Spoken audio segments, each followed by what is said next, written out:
Hey everybody, welcome to the press. I'm Ryan Ballinger. Great to have you here with us. Start of a new week. We've got a big week this week. We've got two tournaments on the PGA Tour and the DP World Tour. They're co-sanctioned between the two tours.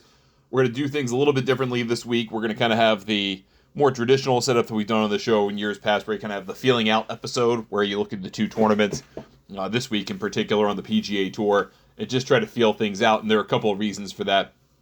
We'll talk a little bit more in depth in the model on the Wednesday show. And then we will go over kind of the other tournaments of the week in this episode, not in that one. So the second episode will be all related to the Scottish Open, a little bit of the ISCO Championship. We'll do a model for it, but there's a lot of reasons to kind of ignore the model for that. We'll talk about that in that episode because there's not enough data. There's a lot of DP World Tour players. It's a new course. There's a lot to kind of avoid with a modeling attempt there. But we will talk about it to some degree, but more focus on the Scottish Open this week. So, full slate this week as mentioned. We got the Genesis Scottish Open over at the Renaissance Club, and that's how they say it, in North Berwick, Scotland. We've got the ISCO Championship at a new venue in Louisville, Kentucky, for the first time for this tournament, is in the Louisville area as opposed to more in the kind of Lexington area. Nicholasville is where it's been for the last 4 or 5 years, and that is no longer the case. So they've moved on, new venue, but you can probably expect still the same set of low-scoring results, and we'll talk about the reasons behind that too. Then on the LPGA, we've got a major this week, the Amundi Evian Championship, which is the fourth of their 5 majors. We've got LIV Golf Andalucia, and then on the Korn Ferry Tour, we've got the Ascendant out in Colorado. And we also have on the PGA Tour Champions the Dick's Open / Dick's Sporting Goods Open. So there is a lot on the slate this week. We're going to try to get through all of that as humanly possible here. And then, again, we'll do one more show this week. All right, so let's start with the Scottish Open, headliner for the week. Renaissance Club, 7 of the world top 10 competing, 32 of the world top 50. It's a pretty darn good field, $9 million purse. Champions the last 2 years, Bob McIntyre, who won the Scottish Open in his homeland. Huge accomplishment for him last year. He did become the fortunate recipient of a great drop in the final round that allowed him to kind of take the lead and maintain it, but he still had to win, and that was one shot out of 270. So don't put it all on that one drop. But Bob McIntyre did win. He is the defending champion. Rory McIlroy won 2 years prior thanks to one of the greatest long irons in the wind you will ever see in your entire life. I think it was a 2-iron from like 240 or 250.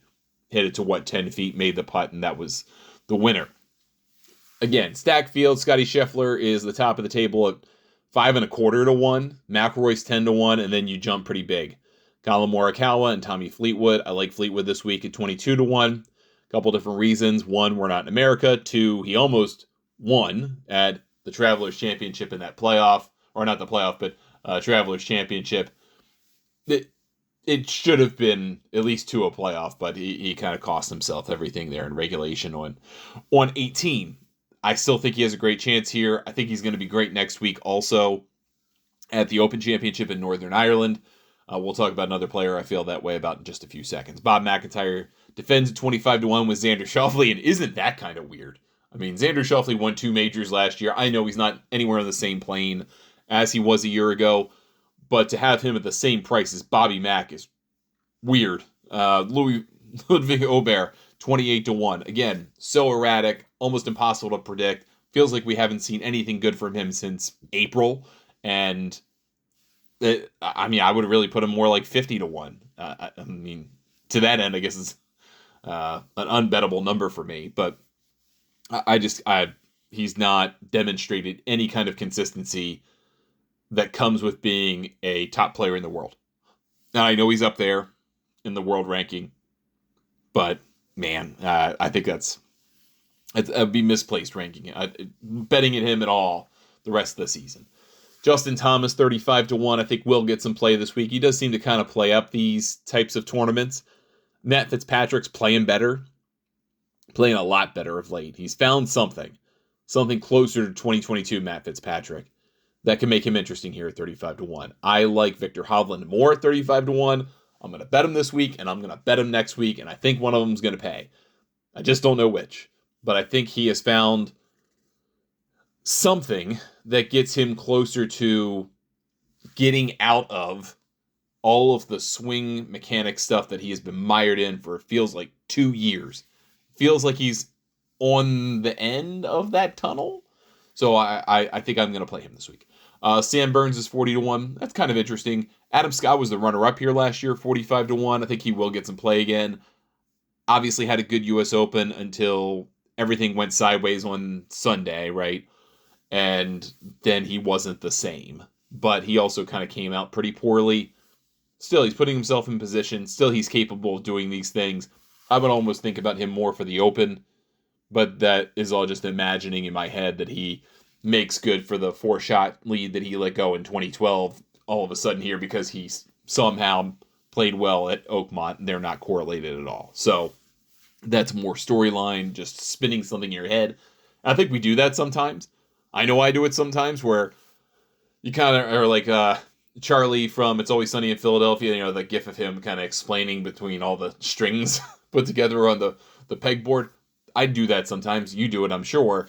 Everyone does. And you kind of got to avoid those traps. Ryan Fox is 50-1. I'm going to bet him. 2 reasons. One, he's won twice, this season, and in relatively short order. And also, he has won on Scottish Links courses. He's won the Dunhill Links on the DP World Tour. It is typically played in the fall in not the best conditions. He did it. He can do it. Harry Hall is 55-1, has been playing fabulous golf for 2 months now.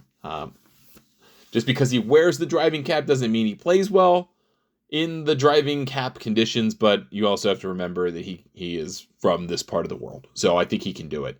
Chris Goddard is 60-1. It isn't that weird to say. He's the same number as Sepp Straka and Corey Connors. Sepp has not played well of late. Corey Connors is a ball striker. I think you can bet him almost any time, especially if the weather picks up, because then that makes putting more difficult, makes ball striking even more important. You should like Corey Connors in that situation. Aaron Rye seems to maybe be getting back toward where he could be. He's 70-1. Mav McNeely 65. Rasmus Højgaard 65. Not quite there on either of those guys yet. Max Gracerman, man, he can just not catch luck in a playoff. Goodness sakes. But he is playing well. JJ Spawn is 70-1. And I do imagine him playing pretty well in these kinds of conditions if they result, right? This week and next week. Probably a longer number next week. I wouldn't mind looking at him for a longer shot again next week in Northern Ireland. Rasmus Nørgaard Peterson, 75-1. Aldrich Potgieter is 80-1. I'm going to avoid him for a couple different reasons, primarily because I don't know the status of his injury. Nikolai Højgaard, 80-1. Tom Dietrich, 80-1. Brian Harman, an Open champion not that long ago. I had that 110-1 ticket. God bless you, Brian Harman, but I'm not going to bet him here. Harris English, I don't like overseas. Siwoo Kim, I kind of like at 90-1. Wyndham Clark, I will probably never bet again unless I have to. Jake Knapp, Justin Rose, Kevin Yu, Marco Penge, who you should consider. I think he's played very well in the DP World Tour this year. He has a win, finally broke through. Remember, he was the guy who got basically suspended for betting on golf, but not on himself. He's a good player. Kevin Yu's been playing really good golf. I just don't see the correlation to Scottish style golf. Thriston Lawrence is 100-1. Taylor Pendrith, Tom Kim, guys I tend to kind of like, but Tom Kim's not playing well. Thriston Lawrence is too erratic, and Taylor Pendrith I just don't think is going to handle the win very well. But how about a Ben On? Ben On's kind of interesting at 105-1, carved out between the hundreds and the 110s of this offshore book. He has the ball striking capability. The putting is not going to bother me. I would rather, though, go a little bit deeper than that and go to like a Matt Wallace, who has been playing pretty well of late. Sungjae Im at 110. He's going to get a little bit of money, but I would avoid. Then you start to get in the 125s. Nick Taylor, Sam Stevens, Victor Perez. Nothing really jumps. I mean, I think I could be interested in Sam Stevens, but again, this field's probably too good for that. Denny McCarthy, Haotong Lee, who's had a very nice comeback here on the DP World Tour. Jesper Svensson back in Europe, 135-1. Keith Mitchell, 130. Keith Mitchell's kind of interesting, me, 135-1. He's come off the better play, which makes him a longer shot, but makes him kind of attractive as a number to play. You guys know I love Ryan Gerard. He just keeps playing well. He could win out of nowhere, but I'm not going to bet him here this week. Luke Clanton's 135 to 1. He is in this tournament. I could see him putting something together and finding his way into the Open next week, but I would bet him each way if you're going to do that. Go find 7 or 8 places and then get him. Do not get him just straight up with no protection. Nicholas Norgard, 135. Daniel Brown is 150, who just won for the second time on the DP World Tour. He's played well, obviously, in link-style golf in the past, in the not-too-distant past, in fact, last year. Eric Van Rooyen and Eugenio Chacarra, who's going to play on the PGA Tour for the first time in a long time because this is a co-sanctioned event. He's playing on both tours. Ewan Ferguson, 151. If you have some kind of feeling about a Scottish winner again, maybe Ewan Ferguson's your guy. Played very, very well recently. Gary Woodland, Lee Hodges, Michael Kim, no thanks. Bud Cauley, 165 to 1 is interesting to me. Playing well. He never seems to get any kind of respect. That's too deep of a price. I know he was much shorter because of a weaker field last week at the John Deere. This is too long of a price. I'm almost going to have to bet him on principle. And then you start to get much, much deeper than that. Nico Echeverria starting to get something back. Sammy Valimaki, 225 to 1, I think is kind of interesting. And you're starting to get deeper and deeper. I mean, how about the disrespect for Brian Campbell? He's won twice on the PGA Tour. I know he's the shortest guy. 171 on 171 in driving distance. He's won twice in playoffs. He keeps the ball straight. He doesn't hit it offline. He's 275 to 1. I'm not saying he's going to be a 3-time winner this week. But it's kind of insane to give him that price, considering that he keeps the ball in play and he doesn't make a lot of boo-boos. I think he's worth a look here, even for $5 just to kind of say you had the ticket. He's proven he can close the deal. That makes me kind of interested in him, but not to some kind of exceptional degree. I think the weather obviously is a big factor here. It depends on what you get, depends on what shows up. If you want something different in Scotland or Ireland for that matter, just wait 15 minutes. The weather's going to change. It can change with no regard to the forecast. So this is an opportunity for live betting to a degree. I wouldn't get into too many names ahead of the tournament for a couple different reasons. One, you kind of got a stacked top of the table, and a lot of those players aren't really good at links golf. But the odds are up there for them. That gives you some cover to kind of bet some other guys like we've talked about. So I would go for your longer shots ahead of time. And if you are thinking about somebody less than, I'd say 40 to 1, I think less than 40 to 1 is a fair cover. Because then that's Hovland. I'm going to bet Hovland ahead of time because I think that will get drastically worse. If you were to bet Fitzpatrick, I would bet him ahead of time. So let's say 30 to 1 or less, which is about 8 guys. Don't bet any of them. I think that's more of a CYA play this week. I just think so. And I think, who brought it up? Chantel McCabe, who works for SiriusXM PGA Tour Radio, used to work at Golf Channel. She posted this really interesting rundown of the driving distance rank of the winners on the PGA Tour this year. And we've had lots of guys, Potgieter, Rory, multiple times, obviously. You've had Scotty multiple times. Those guys toward that, Ludwig, guys toward that end, the higher end of that table of driving distance. And then you had a bunch of guys who are in the 100-plus range. And they've won some big tournaments. So this year's kind of a weird year trying to parse out what driving distance means. But right now, I think you got to put some value in putting the ball out there, especially on a windy course where pushing offline, it's not going to be it's going to be the worst penalty. But go back to Bob McIntyre. If he doesn't get that good drop from the sprinkler head in the middle of the high grass, the heather, who knows what happens there? Probably doesn't win the tournament. So those things can be pretty penal. Bad drives can be pretty penal. All right, let's talk about the ISCO Championship. ISCO, I think I'm saying that right. ISCO. They have moved this event from Nicholasville, Kentucky to Louisville, Kentucky to a place called Hurstbourne Country Club. Now, I've spent a fair amount of time in Louisville. Not a ton playing golf, but I've spent some time in the state of Kentucky. It tends to be a little wetter, obviously, certainly humid. Even though it's hot, the ground just seems to maintain moisture. It's kind of crazy. And that all said, I think this is a golf course that should give up 20 under par plus. If you look at the scorecard for the week and try to compare it to what we saw in Nicholasville, right? And just get a flavor for it. And it's taking me a second to load it up, so I apologize. But you're looking at a 7,056 yard golf course. It's a par 70, and you spread it out. You look at the par 3s, 233, 162, 186, 216, so a kind of mid-length and a longer iron par 3.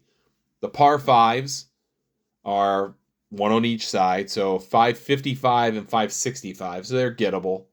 The par 4s do have some variety to them. A 515 opener, so that's probably a converted. And then a 486 on number 11, 481 on a finisher. That's probably a converted one, more likely. This is probably a par 72 day-to-day. But you have a wide range of par 4 holes from 344 yards, 382, 395, all the way up to that 515 number in the opener off number 1. These guys are going to torch this place. They're going to absolutely torch it. 20-something under par is going to win. It's just the way it's going to be. So, it's short, and it's gettable. That makes me think Bombers, right? This is basically a glorified Korn Ferry Tour event for a couple of reasons. One, you've got a bunch of Korn Ferry Tour guys in the field. S.H. Kim's in the field. Kevin Roy was a Korn Ferry Tour guy. Taylor Montgomery is currently a Korn Ferry Tour guy. A bunch of those guys who have dual status are in the field here this week. Guys who just came off of it. Christopher Ventura. You're also looking at a mixture of DP World Tour guys who are coming over here just for this opportunity. Because if you win, this is a PGA Tour event, co-sanctioned with the DP World Tour, just like the Scottish Open, which means you're going to get PGA Tour status to your exemption. It doesn't even matter if you get in the playoffs. You have status. Who cares? That's the point of this. This is a lottery ticket tournament for everybody involved. Every single person, except for maybe the following people: Michael Thorbjornsen, Emiliano Grillo, and Kevin Roy. And those guys could get themselves into the playoffs probably with a win here. Mark Hubbard as well. Bo Hostler maybe. I don't know the entire FedEx Cup points list. But not many guys in this field are playing for the 300 points, FedEx Cup points you get first. This is a lottery ticket for a 2-year exemption. That said, Michael Thorbjornsen is 12-1. And I think he's obviously playing great golf, but it supports the case that I'm trying to make to you that this is going to be a Bombers tournament. You just got to keep it somewhat in between trees and water. Keep it on grass. Even sand is fine, but keep it out of the mud, keep it out of the water, keep it out of branches and leaves, and you probably got a good chance to tear this place up. So Thorbjornsen at 12-1. Grillo is 18-1 along with Kevin Roy. Both those guys have very good John Deere Classics. I mean, Thorbjornsen had a pretty good one as well, but Grillo lost in the playoff to Campbell. Kevin Roy got close. Jackson Koivoon is 22-1. Rico Hoey is also, I would play Hoey as a first-round leader maybe, but Koivoon made the cut at the John Deere Classic, which is an interesting one because it was the first time that I'm aware of since the PGA Tour went to the 65 and ties that at least 65 professionals did not make the cut. It was 65 on the number with Koivoon as an AM. So that has 64 professionals, and then Potgieter withdrew. So very interesting. Something unique there. Cam Champ, 25-1, I think is worth a bet. Mark Hubbard's worth a bet, and the only reason I say that, because he's not really a bomber, but he tends to just kind of dice up these weak fields. I like him at that number. Chris Ventura, I'm going to bet at 35-1. I've been telling you to bet him at like 325-1 the last few weeks. Why I tell you to bet him at 35-1 now? Because he's a guy who hits the crap out the ball and has been playing pretty well. And that tells you the drastic change in quality of this field. Patrick Fishburne's going to get some love at 35. Same with Carson Young. Again, we have no course history here, so trying to build a comp I think is going to be pretty tricky. I'm not going to attempt to do that. You can, but I won't. Jackson Suber is another guy who has had a very strange year. I mean, he contended at the Sony Open one other time, and then this past weekend at the John Deere. He's super inconsistent, but I am kind of interested in him at 50-1. He had just interesting guy. I think is worth a look. Other than that, you start to get pretty dark pretty quickly. I like Steven Fisk personally, but he has been largely a disappointment this year, considering what I thought he could be.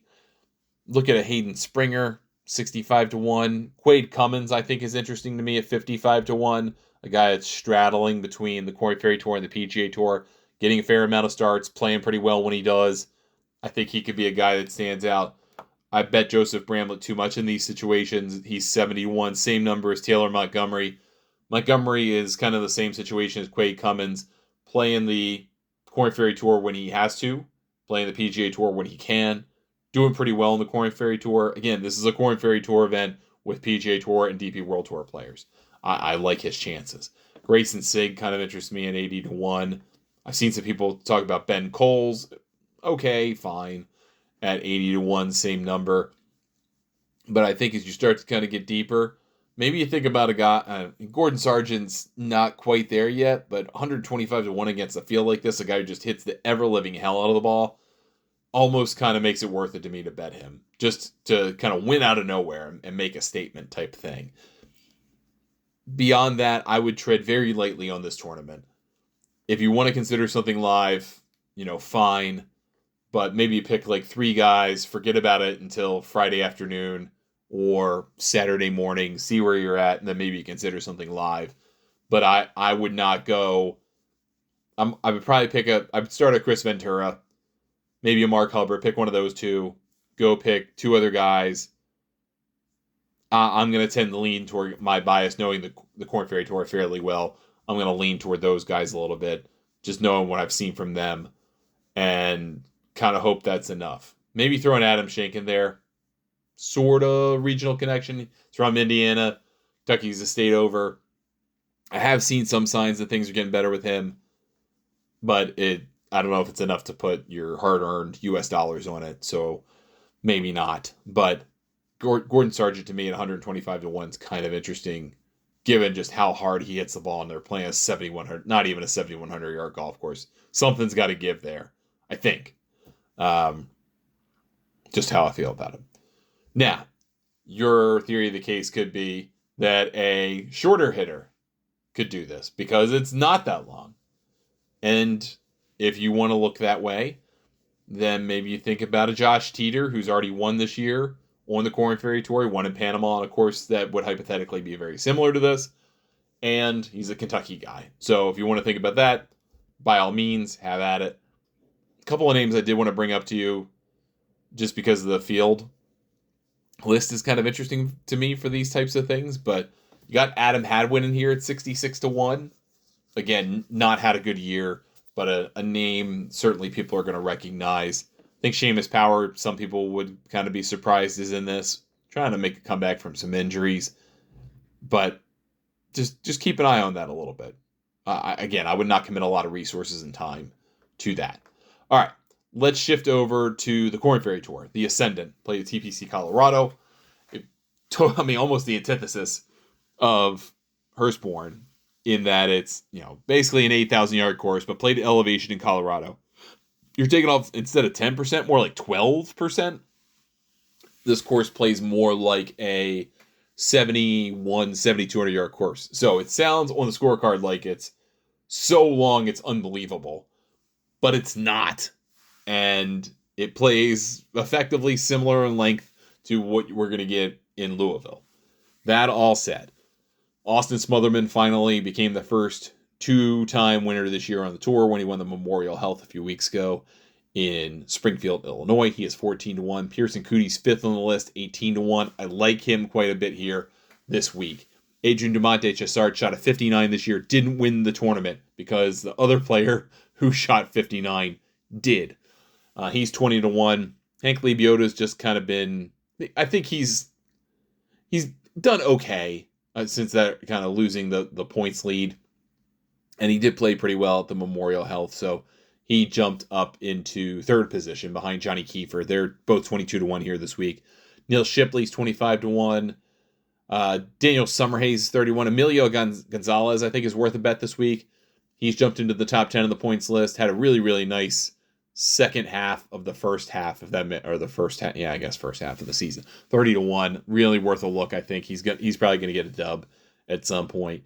Davis Chatfield has shown at times that he can win. Zach Bouchot, I think, is interesting at 45-1. Alvaro Ortiz is 50-1. He was the runner-up in Springfield. Playing good golf. Playing really, really good golf. And I think he could be one of those guys who finds his way to the PGA Tour at the end of the year. And then you kind of see some of the weird odds here. Alistair Doherty's played well at this venue multiple times. He's 70-1. I think he's worth a consideration. Justin Suh won earlier in the year and has done basically nothing since. I probably would avoid him. Kyle Westmoreland won early in the year in Central America, and I just kind of figured, hey, it's going to be a big year for this guy. This is his territory. Like, this is a home game for him. He's 100-1. I think it's at least worth a look at that number to bet him this week. Just a couple dollars, nothing fancy. Again, I wouldn't commit a lot of money to anything on the Korn Ferry Tour because a lot of stuff happens. We've had a lot of one-time winners this year, 1 2-time winner. If Austin Smotherman wins, he gets an immediate promotion to the PGA Tour. So there is something in this for him. He does have his PGA Tour card locked up from the Korn Ferry Tour. He's going to be on the PGA Tour next year. But if he wins between now and the end of the Korn Ferry Tour season, he could, hypothetically, go to the PGA Tour and still maybe even try to qualify for the playoffs. The kicker in all of that is the Matt McCarty situation from last year. If you win 3 times and get the promotion, then you still want to be number 1 in the points list at the end of the year. Because that gets you into the US Open, that gets you into the Players. There's a lot of benefits that come from being the number 1 on the Korn Ferry Tour. And you're fully exempt, so you also want that benefit. So there is plenty for Smotherman to keep it going. That 3-win promotion does give you the opportunity to maybe jump up for a little while, see if you can't go play the 3M Open, and in Greensboro, maybe a miracle happens, you get in the playoffs. But other than that, it's going to behoove him to stay basically on the Korn Ferry Tour, which is kind of a bummer for him. But he will then be able to play in the fall if he wants, if he does win that 3rd time. I think he has plenty to play for. I think his number is a little too short. Pearson Cootie's a little too short, to be honest with you. I think Emilio Gonzalez is probably where I would start things here this week on that. Okay, now let's go overseas. We've got 2 tournaments. We've already been overseas for the Scottish Open, but the LPGA is in France this week. Well, let's say continental Europe, not GB&I. Continental Europe. So you've got the Amundi Evian Championship on the LPGA Tour. They're 4th of 5 majors. They're in France. Again, they have not had a repeat winner this year on the LPGA Tour. And this is the most number of events into the year where they haven't had that happen. Phrase it differently.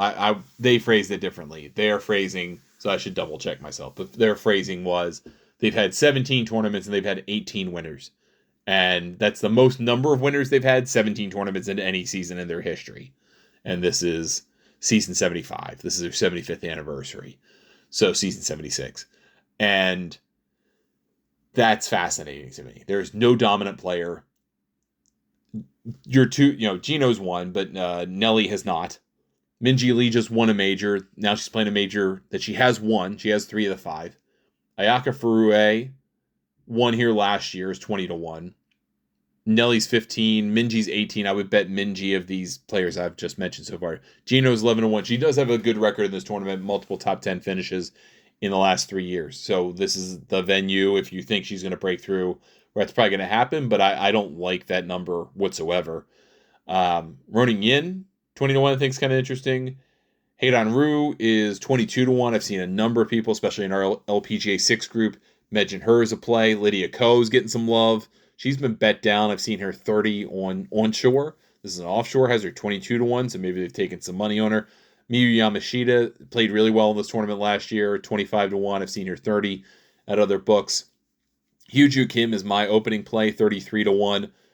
She has the tournament record here. She has won here. She likes here. Go for it. Lottie Woad, who just won as an amateur on the Ladies European Tour in the Women's Irish Open by 6, I think it was. She's 33-1. And I think most of that is a hype thing. I mean, she's going to be a great player. She's proven that. But to then take that and go win a major, I think is a huge ask. And the 33-1 price is criminally insane. You cannot bet that number. Yaeli Minot would be a better bet at 35-1. Mal Saigo, who won a major this year, would be a better 35-1 bet. Just a more consistent player. But I'll go look lower than that. Esther Hensley at 40-1 has played well here the last 3 years. It just seems to kind of fit her eye, even though I think it shouldn't really fit her eye, but she likes the place. Megan Kang's 40-1. She likes playing here. She had a run at winning the Dow Championship, the team event. They got into a playoff with Lexi Thompson, her partner. In the end, it was Megan Kang who couldn't make the putt to kind of save the playoff from Somi Lee. But okay, there we go. I like her at that number. Aki Y 45-1, I think, is an interesting play. The odds for this are really weird because you got like Helen Bream, who's an LET player, 45-1.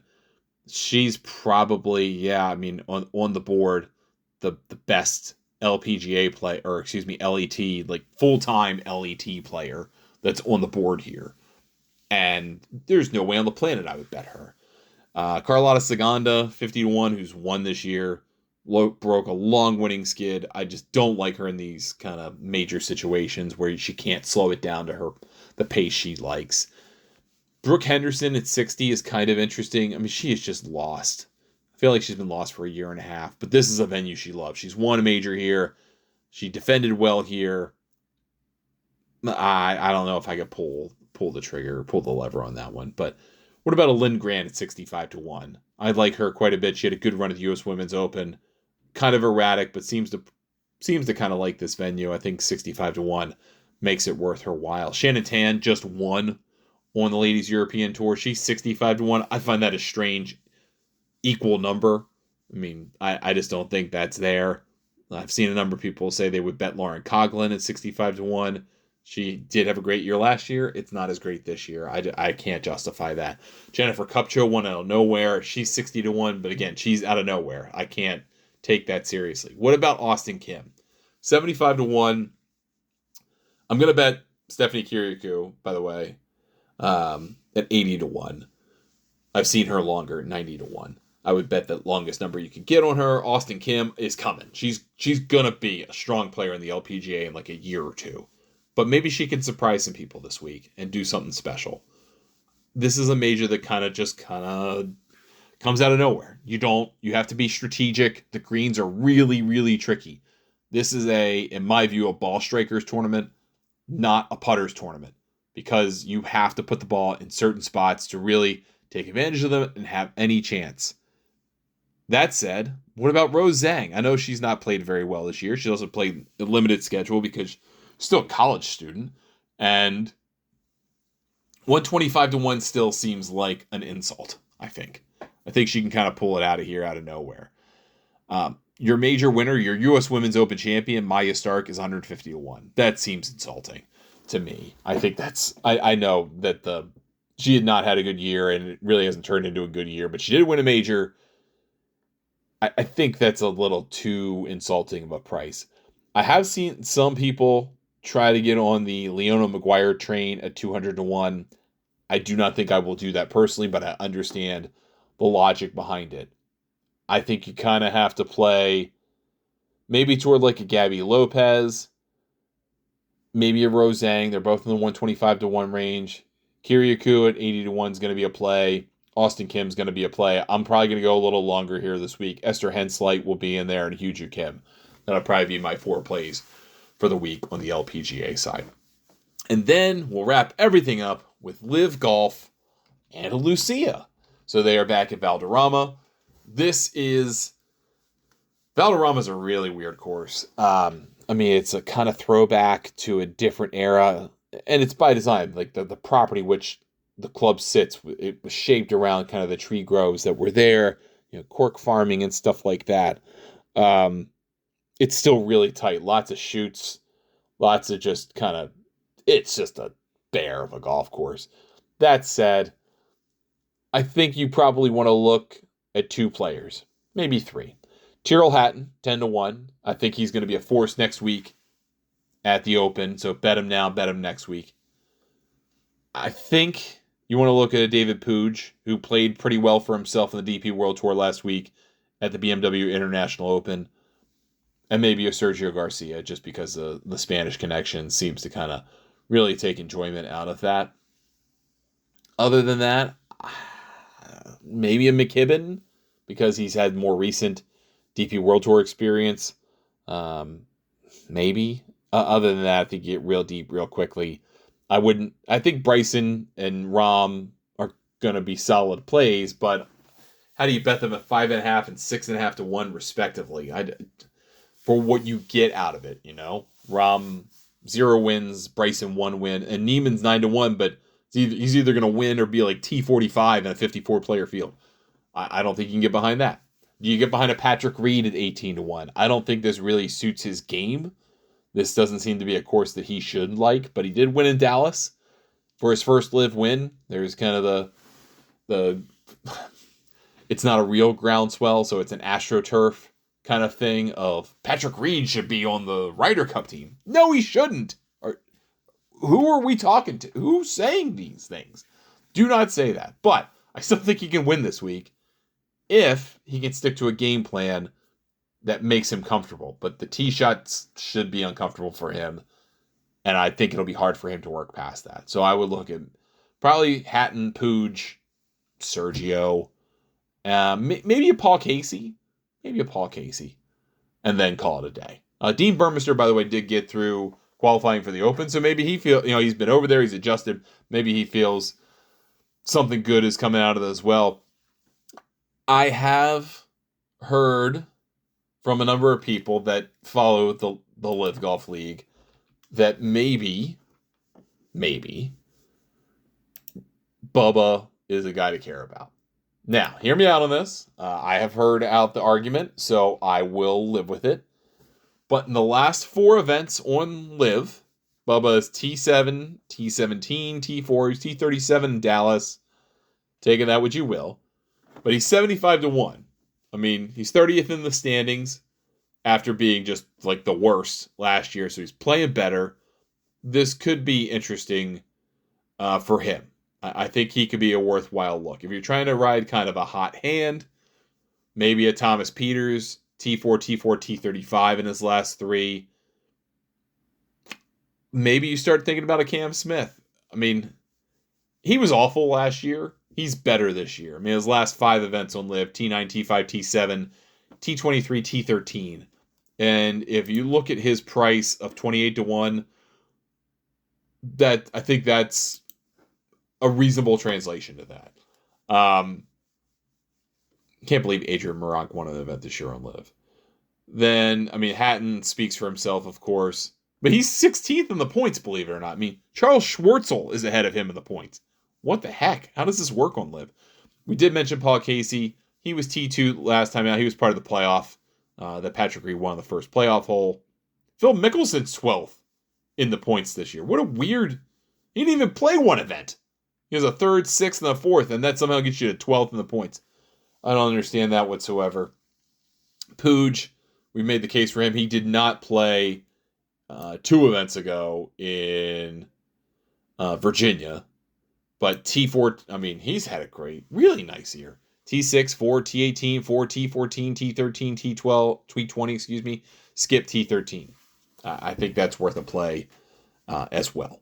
So you got some longer shots here worth considering, but yeah, it's a tricky tour to bet. It's a tricky tour to watch and try to come up with reasonable conclusions. Some guys play well and then just disappear. It's very, very hard to bet. So I don't invest a lot of money in this, but I will throw this out there, and I will almost immediately fail because I said so. But Lee Westwood has gone T10, T25 in his last 2 events. He qualified for the Open through qualifying. So kudos to him for doing that. He's 135 to 1. He's a European stalwart. Maybe he's got like one last hurrah in him. That could be interesting to me at 135 to 1. For one time and one time only, let's see if it pays off. Maybe we go there. All right. I think that's going to do it for this whole episode, going through kind of everything that we've got on the docket this week. We didn't even talk about the Dick's Sporting Goods Open. I don't really think it's worth talking about. There's not a lot of markets I could see available for it. But if we feel so inclined tomorrow, maybe we'll talk about it. If you have questions, email me, ryan@thegolfnewsnet.com. I'm on social media, either at Ryan Ballingy or Ryan Ballingy Golf. Either way, you can find me. Happy to answer your questions, especially if you're a Golf Newsnet member, which you can join for $40 a year, $70 for 2 years, or $100 for 3 years over at golfnewsnet.com. Get access to all of our modeling, all of our tools that we do every single week. I know we plug our own stuff, but I also do want to give a shout out to Rick Gaiman, Rick Rungood. He's working on something. He showed some screenshots the other day. If we have different philosophies about what we care about in terms of data, he gets very much into the weeds. I'm very much not, because I know as a player there are so many random events that happen in golf for a variety of reasons that are either beyond your control or whatever. Just kind of, you should throw it with the bathwater. I look in the main, but the tools that he is building around very specific shot trails, shot styles, dispersion mapping. It's really interesting. If you care about such things, go take a look. Ron Kloss, who does the BetSperts rabbit hole, is also really interesting to look at. So if while I would love for you to be a Golf Newsnet member, and that I would love that and cherish it, if you're going to pick somebody, pick one of those two other than me. So I just want to give a shout out to those guys. We'll be back, obviously, with plenty of shows next week to talk about the Open. That'll be the one and only focus of everything that we're doing. One final major, one last time this year. I feel like we've done it pretty well for ourselves in 2 of the 3 majors. Obviously, we didn't do so good. Hardly anyone did at the U.S. Open. So let's close in style. Let's do pretty well this week. Let's set our bank accounts, betting accounts in shape to have a good run at the Open next week. Have a lot of fun. One of my most favorite places in the world, the Isle of Ireland, Northern Ireland, Republic of Ireland, wherever you want to be on that island. I would happily be there with you. So let's go kick some ass next week. Thank you so much for listening. Really appreciate it. Tell a friend about the show. That'd be awesome too. We'll be back tomorrow. We'll close out the week and we'll go find some winners. Thanks for listening. Talk to you next time on The Press.